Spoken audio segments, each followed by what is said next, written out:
Well, the British royals have posed for a new formal photograph. You notice there she's the only splash of color in this picture, but take a close look at her tiara. Royal fashion has long been a language of power, symbolism, and silent rivalry. And nowhere is that more apparent than in the curious moments when Queen Camilla appeared to mirror the effortless elegance of Catherine, Princess of Wales. From near-identical coat dresses to strikingly similar hats and jewels, each public outing sparked comparisons that royal watchers could not ignore. Yet while Catherine's poise captivated audiences, Camilla's echoes often drew criticism, memes, and relentless scrutiny. Were these coincidences, calculated choices, or a subtle battle for royal image supremacy today? Number 15. The diplomatic wardrobe. Catherine has long been recognized for her keen sense of diplomatic style. She doesn't just pick beautiful outfits, she chooses them with purpose. When visiting foreign nations, she often wears the colors of her hosts, selects designers from the country she is visiting, and carefully incorporates jewelry with historical or cultural significance. Each choice is subtle but deliberate, sending a silent message of respect, awareness, and thoughtful preparation. Over time, this strategy became one of Catherine's signature marks, a blend of elegance, intelligence, and influence that transcends fashion itself.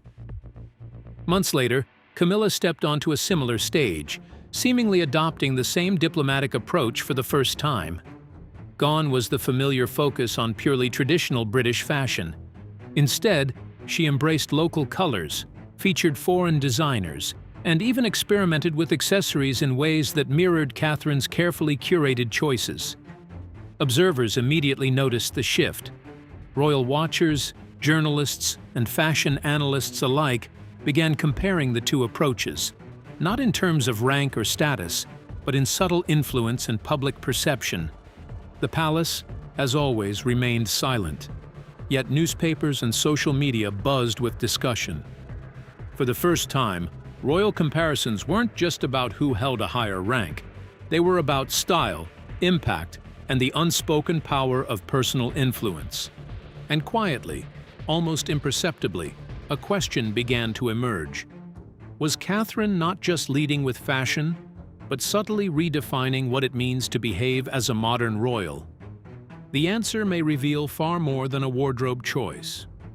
While Catherine has been widely admired for her wardrobe choices, Camilla has often faced criticism for adopting a style that doesn't feel authentic to her. But what other areas has Catherine excelled in, areas where Camilla has struggled to keep up? Let's find out. Number 14. The Royal Motherhood Showdown.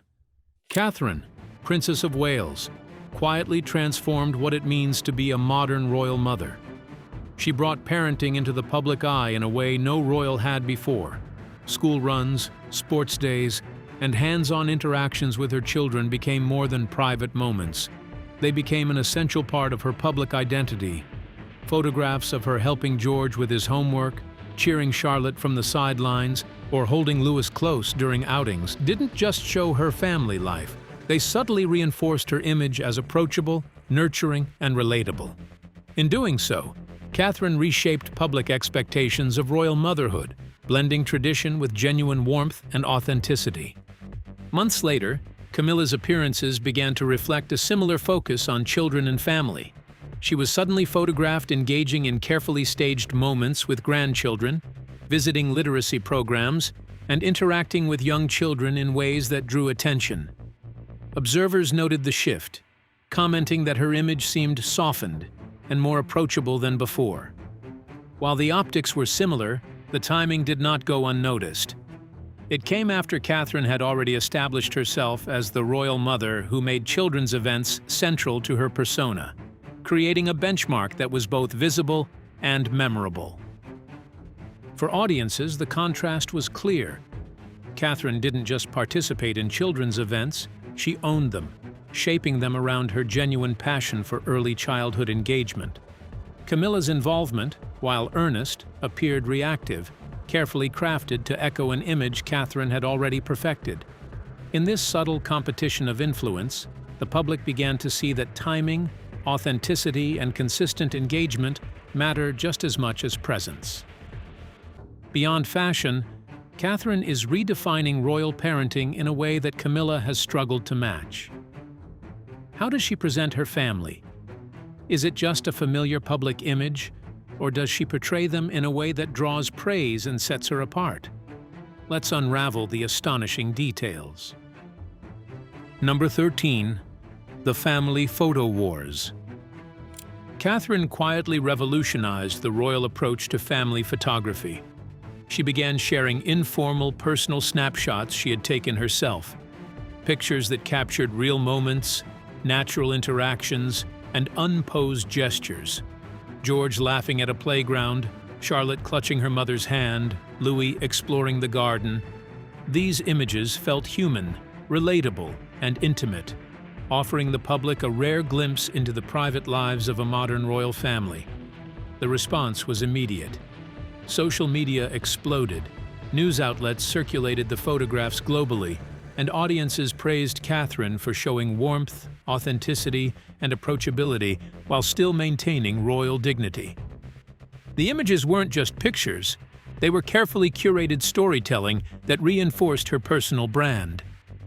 Not long after, the palace began releasing a greater number of similarly casual images of Camilla in domestic settings, reading corners, lush gardens, and cozy private rooms. Gone were the stiff, formal portraits typically associated with the older generation of royals.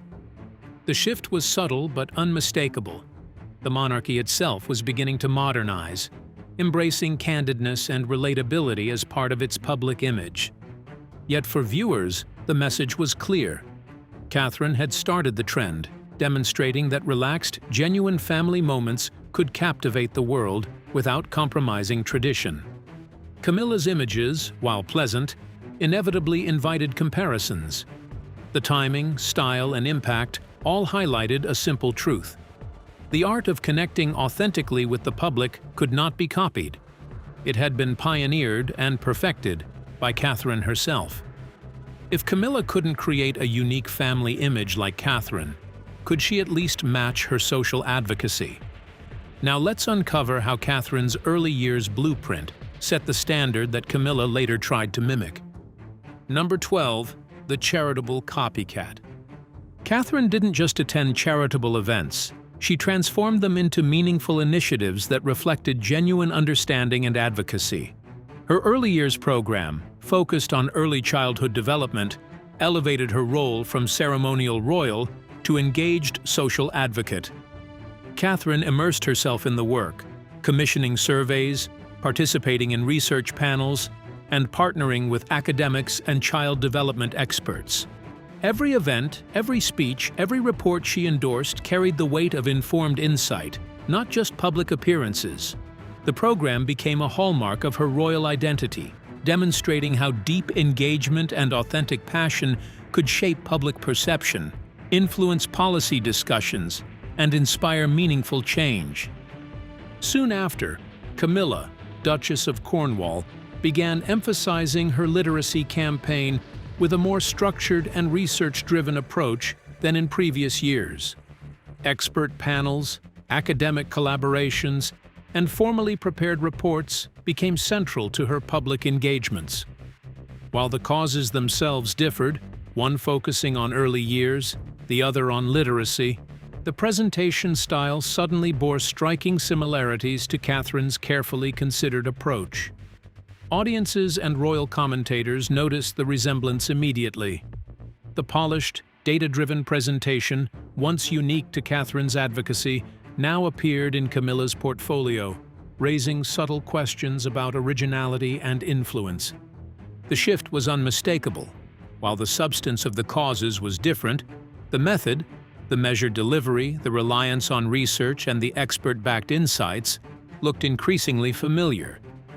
Catherine set a new standard for royal charitable work, and while Camilla's efforts may be sincere, they often seem to follow the blueprint established by the Princess of Wales. But does the public connect with Camilla in the same natural, heartfelt way they do with Catherine? Let's find out. Number 11. The public affection approach. Catherine redefined what it meant to connect personally as a member of the royal family. She became instantly recognizable for her physical warmth, a subtle yet powerful aspect of her public presence. Photographers and royal watchers often captured her crouching to meet children at eye level, offering handshakes that lingered with genuine interest, or responding spontaneously to the emotions and reactions of those she met. These small gestures weren't scripted. They were authentic, humanizing, and instantly relatable, creating a sense of intimacy that had rarely been associated with royalty. Camilla, in contrast, had historically maintained a more formal and distant approach. Her interactions were polite, respectful, and proper, but they lacked the immediacy and physical warmth that Catherine's presence conveyed.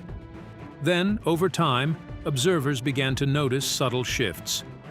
Camilla's engagements became increasingly tactile. Handshakes lasted a little longer, gentle touches on arms or shoulders appeared more frequently, and her posture and gestures suggested a greater effort to connect. Conversations felt more relaxed, more personal, and less rehearsed. Royal analysts described this as a natural evolution in her public persona, a gradual softening of style.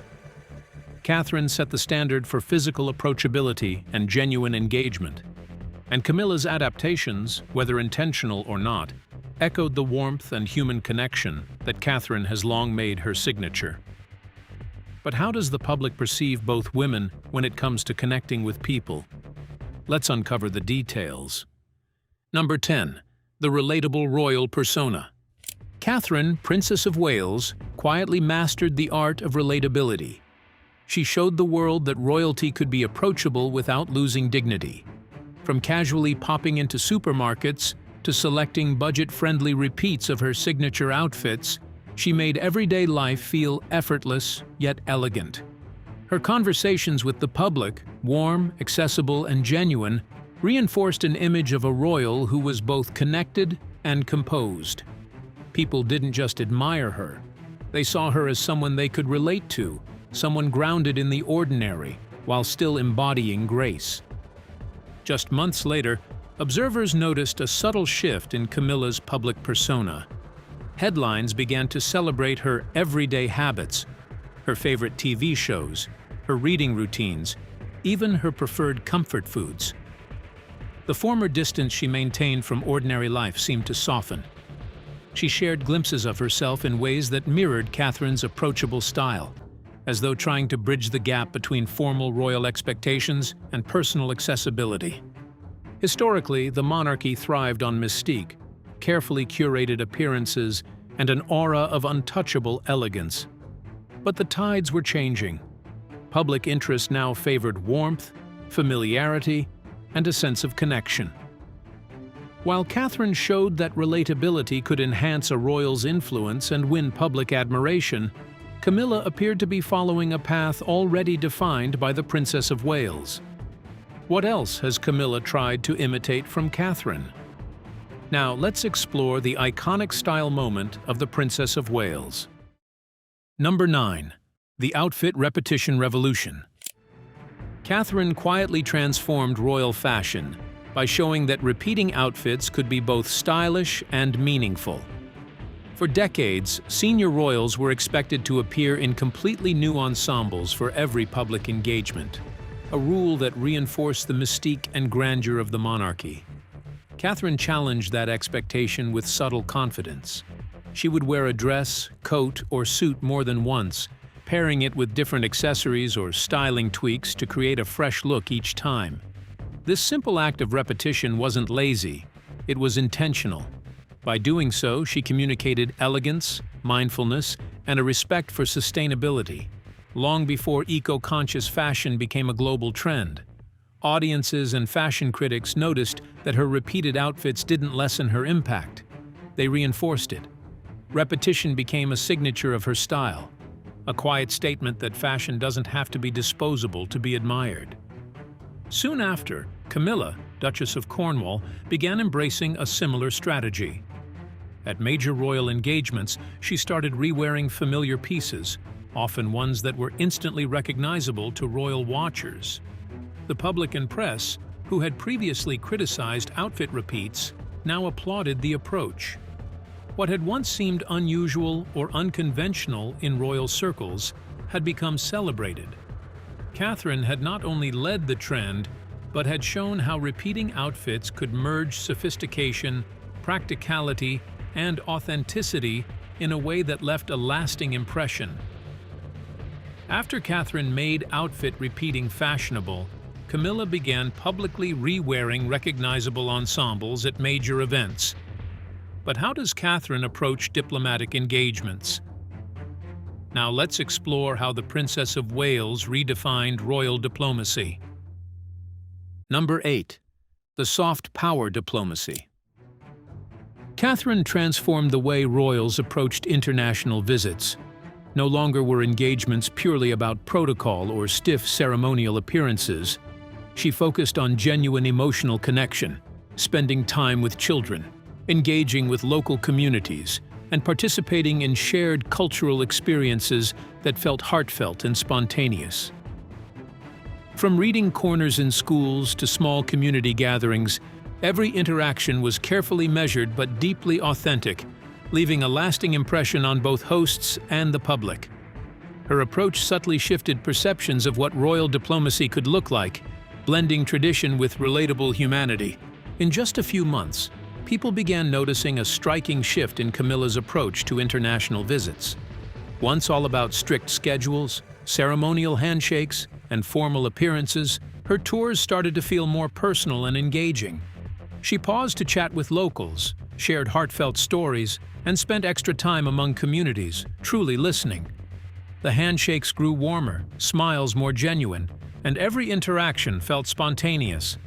Distance gave way to connection, formality softened into warmth, and her presence became noticeably more approachable and human. Royal analysts described it as an evolution in royal diplomacy, noting how Camilla seemed to be borrowing elements of Catherine's approach without the same effortless authenticity. For audiences, the shift was unmistakable. The monarchy was modernizing, but the blueprint had already been quietly set by Catherine, and the contrast between the two approaches only highlighted her pioneering influence. As Catherine skillfully handled international engagements, Camilla followed in her footsteps. But how does Catherine navigate communication under intense media scrutiny? Now, let's dive into how the Princess of Wales mastered subtle and powerful communication. Number 7. The media handling technique. Catherine has always had a remarkable talent for speaking volumes without saying too much. Every statement she makes is carefully chosen, every public appearance meticulously planned to convey confidence, empathy, or authority without the need for endless explanations. Minimal interviews, intentional pauses, and strong visual cues, from a simple hand gesture to a perfectly timed smile, became her signature way of communicating. She demonstrated that restraint can amplify impact, that silence, when used strategically, becomes a powerful message in itself. Observers quickly noticed how every glance, every gesture, every appearance seemed purposeful, creating a sense of grace and authenticity that resonated with audiences worldwide. Months later, Camilla's approach to media subtly shifted, reflecting a similar understanding.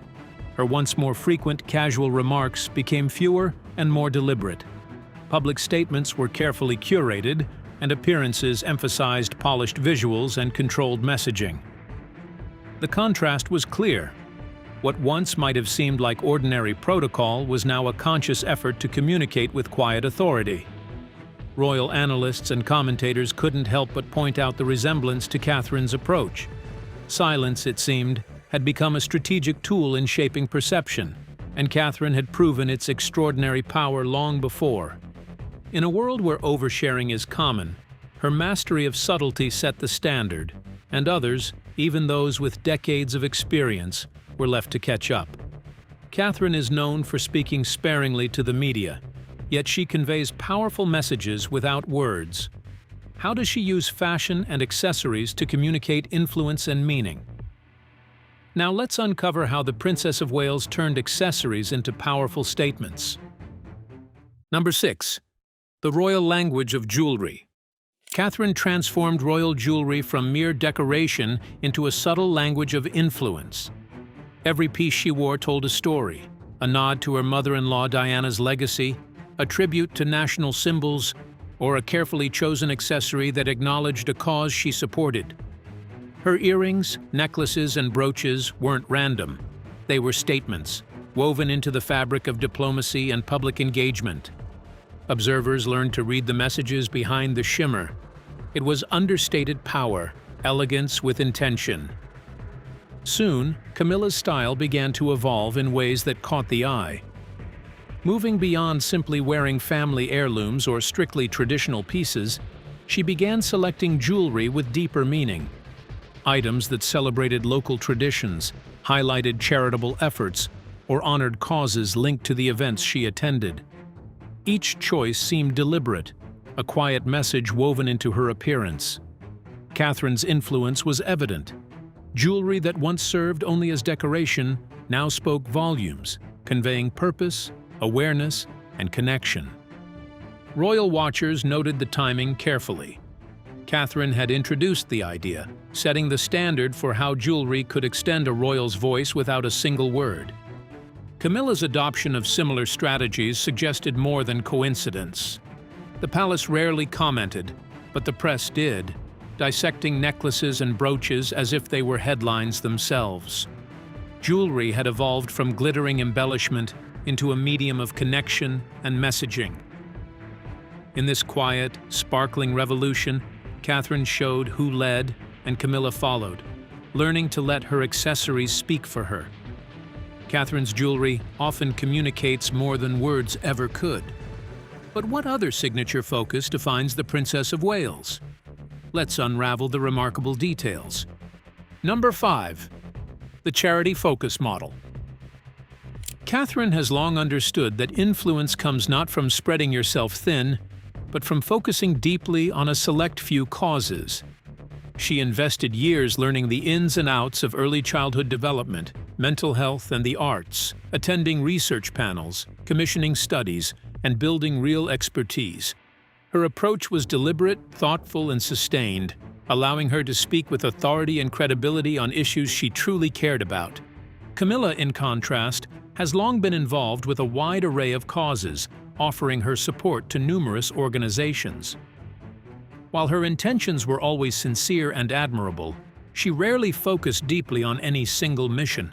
Her efforts, though well-meaning, were scattered across many fronts, making it difficult for her to create a lasting, personal legacy in one specific area. Instead, she became known for breadth rather than depth, a figure of goodwill touching many, yet fully connecting with few. Then, a subtle transformation began. Gradually, Camilla's public focus narrowed, highlighting literacy programs, children's welfare, and domestic abuse awareness.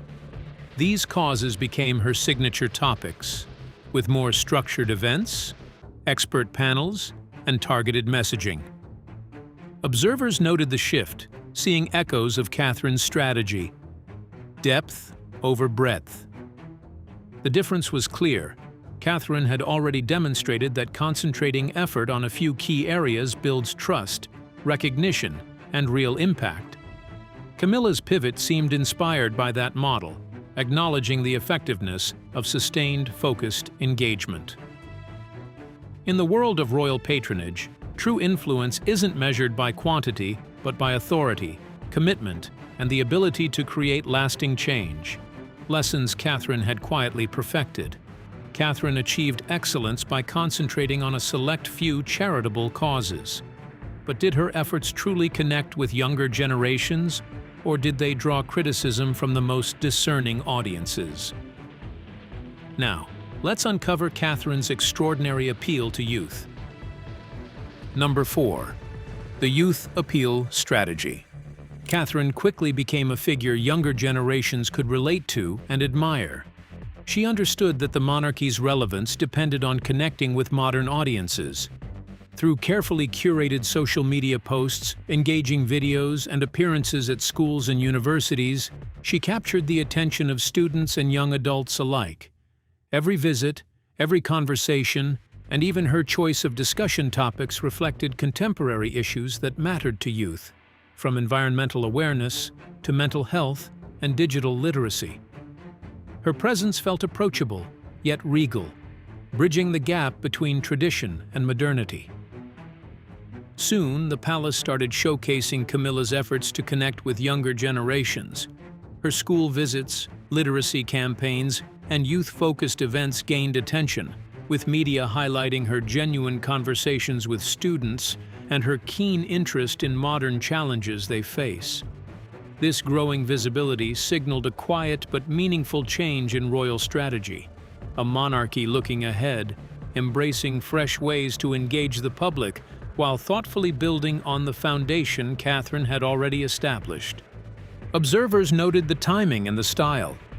Camilla's efforts weren't radically new. They mirrored the formula Catherine had successfully established. While both royals were committed to public service, Catherine's authenticity and early adoption gave her a head start in capturing the hearts of the next generation. Camilla's pivot, though genuine in intention, appeared influenced by a blueprint already proven to resonate with youth audiences. Catherine forged strong connections with younger generations through social media buzz, student engagement, and modern issues. But how does she carry herself in public while maintaining this influence? Let's find out. Number 3. The calm public persona. Catherine, Princess of Wales, became widely recognized for her remarkable composure in the face of controversy. Whether dealing with media speculation, public scrutiny, or delicate palace situations, she mastered the art of restraint. Instead of reacting impulsively or issuing defensive statements, Catherine let time do the work. Her silence spoke volumes, conveying confidence, maturity, and a sense of control that few could match. Observers noticed how this approach diffused tension, turned the narrative subtly in her favor, and reinforced her image as a calm, measured, and unflappable royal. Months later, Camilla seemed to mirror a new, calculated approach when confronted with public scrutiny. Once quick to respond, she now embraced patience, resisting the urge to defend herself immediately. Press statements grew infrequent, interviews were meticulously planned, and her public appearances felt purposeful and controlled. While critics continued to voice doubts, her quiet, measured strategy began to change how people saw her, transforming a formerly reactive figure into someone poised, composed, and subtly in command of her narrative. While Catherine had pioneered this approach with quiet elegance, Camilla's adoption suggested that restraint had become the modern tool of royal influence. In a world obsessed with instant reactions and viral commentary, the power of saying little and letting actions, composure, and timing speak proved invaluable. Observers noted the influence immediately. Silence was no longer emptiness, it was a strategy. Beyond staying clear of public ridicule with her calm approach during controversy, is Catherine supportive of her husband? How is her relationship with him? Let's uncover the details. Number 2. The heir support role. Catherine has long been admired for the subtle yet powerful way she positions herself alongside the future king. At public events, official engagements, and ceremonial occasions, she maintains a presence that is both visible and influential, yet she never overshadows Prince William. Every gesture, every step forward, every appearance is carefully balanced, supportive, elegant, and undeniably effective. Observers have noted that her approach creates a clear hierarchy without drawing attention to it, allowing the public to see the couple as a team while understanding who carries the constitutional weight. It's a lesson in understated influence, a blueprint in royal partnership that communicates respect, unity, and protocol all at once. In the months following Catherine's model of measured visibility, Camilla began to adapt her own public approach. At key events with King Charles, she stepped back more prominently, ensuring that the focus remained firmly on the monarch. Whether during engagements, charitable visits, or international tours, her deference became noticeable to royal watchers. The strategy was subtle, yet unmistakable. A hierarchy of visibility had been established. While Camilla's adaptation may appear coincidental to the casual observer, to insiders, it was clear that Catherine had already successfully demonstrated how to command presence without competing for the spotlight.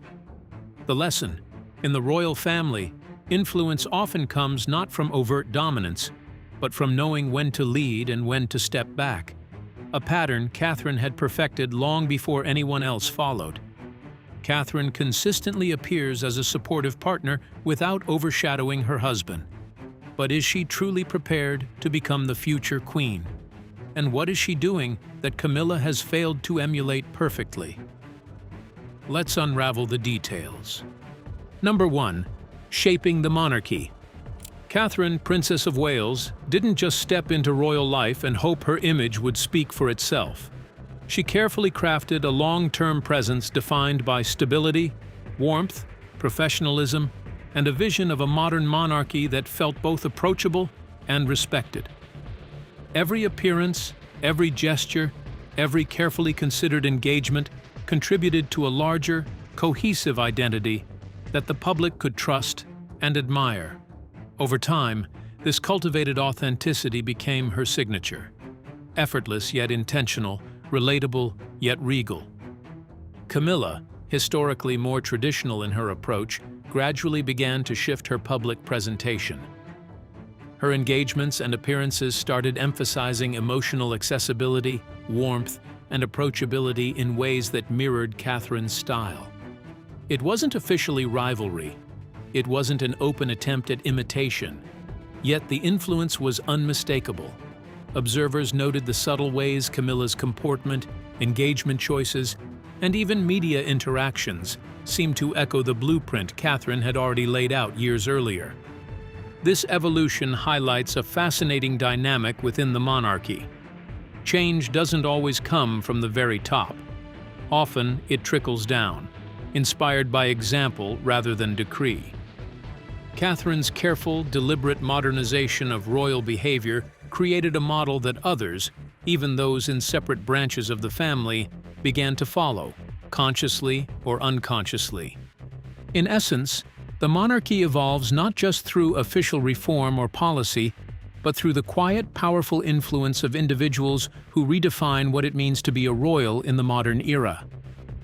Catherine proved that example can shape perception, and sometimes influence travels further than one might ever expect. So, what do you think about Camilla trying to imitate Catherine? Could she ever match her elegance, charm, and authentic personality? We would love to hear your thoughts in the comments below. Don't forget to like and subscribe,